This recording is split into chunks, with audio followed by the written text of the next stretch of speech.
warahmatullahi wabarakatuh. Kembali berjumpa dengan saya, Hersman Arif dari Forum News Network. Inspektur Jenderal Kementerian Keuangan Awan Nurmawan Nuh menyatakan telah selesai melakukan pemeriksaan dan audit investigasi terhadap pegawai pajak Rafael Alun Trisambodo. Hasilnya ditemukan sejumlah harta kekayaan yang tidak dilaporkan, juga yang disembunyikan melalui pihak-pihak yang terafiliasi, dan sebagai pegawai pajak itu Rafael Alun ini ternyata juga tidak taat dalam pembayaran pajak, dan juga dia menjadi perantara ini kelihatannya perantara suap di antara wajib pajak yang coba menghindari pajak ya. Rafael Alun dinilai telah melakukan pelanggaran disiplin berat. Karena itu dalam jumpa pers yang dilaksanakan hari ini, hari Rabu tanggal 8 Maret 2023, Inspektorat Jenderal Kementerian Keuangan merekomendasikan Rafael untuk dipecat dengan tidak hormat sebagai pegawai negeri Direktorat Jenderal Pajak. Dan pemecatan ini juga sudah disetujui oleh Menteri Keuangan Sri Mulyani. Jadi ini prosesnya tinggal dieksekusi saja. Mari kita simak penjelasan dari Inspektur Jenderal Kementerian Keuangan Awan Nurmawan Nuh. Itjen itu setelah menyelesaikan audit investigasi terhadap saudara RAT. Jadi audit investigasi itu intinya untuk mendalami kekayaan atau harta yang belum dilaporkan, termasuk kalau ada dugaan-dugaan pelanggaran. Kita dalam menangani saudara RAT membentuk 3 tim. Jadi ada tim pertama adalah tim eksaminasi laporan harta kekayaan. Jadi kita memeriksa laporan yang bersangkutan. Nah, adapun hasil tim eksaminasi laporan harta kekayaan, hasilnya adalah Itjen telah meneliti seluruh harta yang dilaporkan dan mencocokkan dengan bukti kepemilikannya. Kemudian dari hasil eksaminasi kita bahwa terdapat beberapa harta yang belum didukung oleh bukti atau bukti otentik kepemilikan. Kita menemukan seperti itu. Kemudian dalam tim ini juga Itjen melakukan penelitian yang mendalam atas harta yang ada di media sosial, baik itu video, foto, dan lain sebagainya. Itu tim pertama. Jadi tim ini juga adalah nanti bahan untuk tim investigasi, ada tim ketiga. Nah, tim kedua adalah tim penelusuran harta kekayaan yang belum dilaporkan. Adapun hasilnya untuk tim ini, terdapat hasil usaha sewa tidak sepenuhnya dilaporkan dalam harta kekayaan. Jadi ada yang tidak dilaporkan. Yang kedua, tidak sepenuhnya melaporkan harta berupa uang tunai dan bangunan. Yang ketiga, sebagian aset diatasnamakan pihak terafiliasi. Jadi pihak terafiliasi itu bisa orang tua, kakak adik, teman, seperti itu. Nah, kemudian tim investigasi dugaan fraud hasilnya adalah sebagai berikut. Terbukti yang bersangkutan tidak menunjukkan integritas dan keteladanan dalam sikap, perilaku, ucapan, dan tindakan kepada setiap orang, baik di dalam maupun di luar kedinasan, dengan tidak melaporkan LHKPN secara benar. Tidak patuh dalam pelaporan dan pembayaran pajak, serta memiliki gaya hidup pribadi dan keluarga yang tidak sesuai dengan asas kepatutan dan kepantasan sebagai ASN. Itu yang pertama. Yang kedua, tidak melaporkan harta kekayaan kepada pejabat yang berwenang sesuai dengan ketentuan peraturan perundang-undangan. Yang ketiga, menjadi perantara yang menimbulkan konflik kepentingan terkait dengan jabatannya. Yang keempat, terdapat informasi lain yang mengindikasikan adanya upaya saudara RAT menyembunyikan harta kekayaan dan sumber perolehannya. Nah, dari hasil atau temuan bukti dalam audit investigasi itu Inspektorat Jenderal atau Irjen merekomendasikan untuk memecat saudara RAT. Gitu. Usulannya sudah disampaikan dan Ibu Menteri sudah menyetujuinya. Nanti mungkin selanjutnya akan dijelaskan oleh Pak Sekjen, proses selanjutnya. Kemudian, kami juga menemukan bahwa dalam laporan harta kekayaan saudara RAT itu ada kepemilikan perusahaan-perusahaan, gitu. Nah ini juga termasuk pihak terafiliasi. Jadi kami, Inspektorat Jenderal, juga telah merekomendasikan kepada Direktorat Jenderal Pajak untuk melakukan pemeriksaan kepatuhan perpajakan terhadap beberapa wajib pajak orang pribadi dan wajib pajak badan. Itu berdasarkan pihak-pihak ya, adalah pihak-pihak yang terafiliasi dengan saudara RAT. Nah, rekan-rekan sekalian, itu adalah progres atau hasil dari audit investigasi kita. Tadi seperti yang saya sampaikan, Inspektorat Jenderal Kementerian Keuangan itu ranahnya administrasi. Jadi kita menegakkan disiplin. Jadi penjatuhan hukuman disiplin. Nah, apabila nanti terkait dengan adanya fraud, pidana, itu tentunya kita pahami sebagai ranah dari aparat penegak hukum. Jadi kami sudah biasa ini, nanti kita kolaborasi. Jadi bisa saja nanti dalam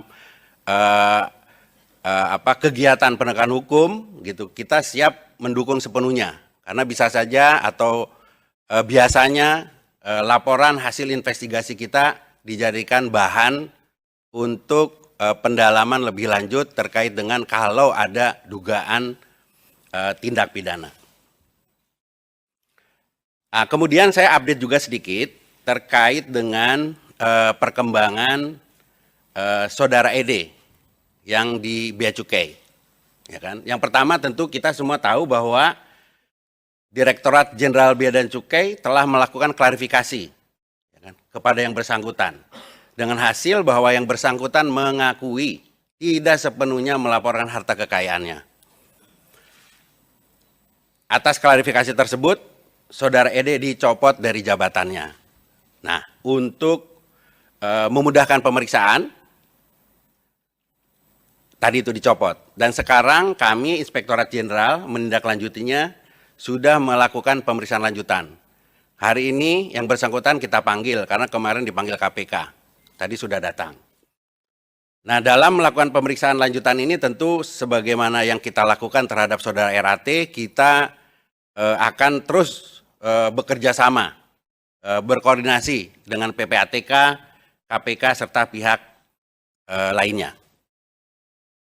Itu terkait dengan kasus ED. Selanjutnya, saya juga mau mengupdate terkait dengan tindak lanjut pendalaman pegawai dengan profil resiko tinggi terkait dengan laporan harta kekayaannya.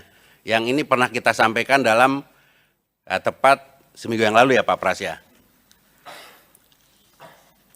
Yang pertama, kami jelaskan bahwa di Kementerian Keuangan itu memiliki tata kelola atas laporan harta kekayaan. Jadi untuk pejabat yang wajib LHKPN menyampaikan LHKPN ke KPK, bagi pejabat atau pegawai yang tidak wajib LHKPN tetap harus melaporkan harta kekayaannya. Kita ada aplikasinya namanya Alpha. Itu lapor kekayaan. Jadi ada tata kelolanya, Ijen mempunyai kewenangan itu untuk melakukan tata usaha laporannya, verifikasi, klarifikasi, bahkan eksaminasi atas laporan harta kekayaan. Ini dilakukan untuk seluruh laporan harta kekayaan pegawai di Kementerian Keuangan. Teman-teman media sekalian, jadi Itjen itu sejak tahun 2012 sudah melakukan hal ini, gitu, verifikasi. Namun verifikasi ini juga perlu saya jelaskan bukan hanya aspek formal saja, gitu, seperti kepatuhan, kelengkapan berkas dan lain sebagainya. Tapi kita juga lakukan aspek material. Hal ini untuk menilai kewajaran kepemilikan harta kekayaan yang dikaitkan dengan profil pegawai. Nah, jadi dari hasil verifikasi harta kekayaan gitu dan instrumen pencegah lainnya, tadi ada WISE dan lain sebagainya, termasuk informasi dari PPATK, transaksi keuangan mencurigakan dan sebagainya. Ini akan membentuk suatu namanya profil resiko pegawai. Gitu. Di sini nanti akan ditentukan dia resiko tinggi, sedang atau rendah. Nah, terhadap profil pegawai yang resiko tinggi, Ijen itu melakukan langkah lanjutan, klarifikasi atau bahkan investigasi nanti kalau memang kita menemukan indikasi pelanggaran. Nah, terkait dengan yang kemarin 69 itu, gitu. Sebenarnya perlu saya jelaskan juga nih teman-teman nih. Kemarin itu kan kita meran data itu untuk 2 tahun ya. Tahun tahun pelaporan 2020 sampai 2021. Itu kita run tuh sekitar bulan Juni tahun lalu. Nah, ini saya bukan excuse ya. Memang kita menyadari kondisi pada saat itu kan lagi pandemi ya. Idealnya memang yang namanya klarifikasi itu fisik sebenarnya, nggak bisa Zoom. Tapi itu bukan alasan sebetulnya. Karena beberapa juga sudah kita lakukan klarifikasi dan tindak lanjut yang sesuai dengan ketentuannya. Nah, oleh sebab itu, ya kan terhadap pegawai yang masih atau profilnya resikonya merah, kita Inspektorat Jenderal membentuk suatu kita namakan crash program. Jadi kita sudah mulai memanggil pegawai-pegawai tersebut mulai hari Senin kemarin. Kita rencana sih target 2 minggu kita selesaikan, tapi kita lihat nanti dinamikanya seperti apa. Itu target kita 2 minggu kita selesaikan. Jadi nanti hasil klarifikasi pemeriksaan kita itu tidak berhenti sebetulnya. Nanti bisa dilanjut kepada proses atau tahap berikutnya bisa sampai investigasi atau bahkan sampai bisa penjatuhan hukuman disiplin apabila dalam hasil pemeriksaan itu memang terdapat bukti yang kuat. Soal pemecatan Rafael Alun ini juga ditegaskan oleh Sekretaris Jenderal Kementerian Keuangan Heru Pambudi. Tadi Pak Inspektorat Jenderal sudah menyampaikan bahwa sudah dilakukan audit investigasi dengan rekomendasi pecat. Dan proses selanjutnya adalah administrasi kepegawaian. Sudah dilakukan pemanggilan kepada yang bersangkutan untuk dilakukan proses pemeriksaan administratif.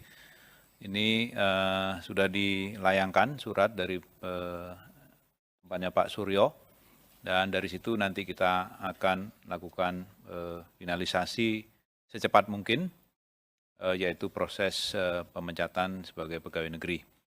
Dasar yang dipakai adalah PP 94 tahun 2021. Saya kira itu yang bisa saya tambahkan. Tadi sudah jelas bahwa Rafael itu dipecat sebagai aparatur sipil negara Direktorat Jenderal Pajak.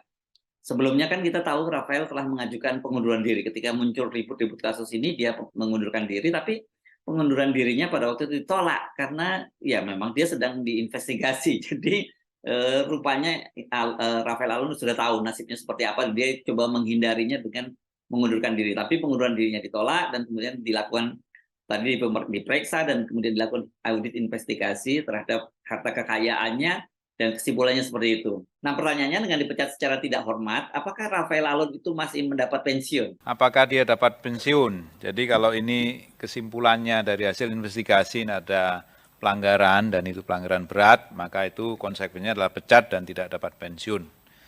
Terus kemudian, apalagi pertanyaannya? Saya kira itu ya Pak Pras. Apalagi? Udah ya? Ini kan hasilnya adalah rekomendasi dari hasil pemeriksaan Ijen itu kan ini pelanggaran dan ini kategori pelanggaran disiplin berat yang konsekuensinya adalah pecat dan tidak dapat pensiun. Itu ya.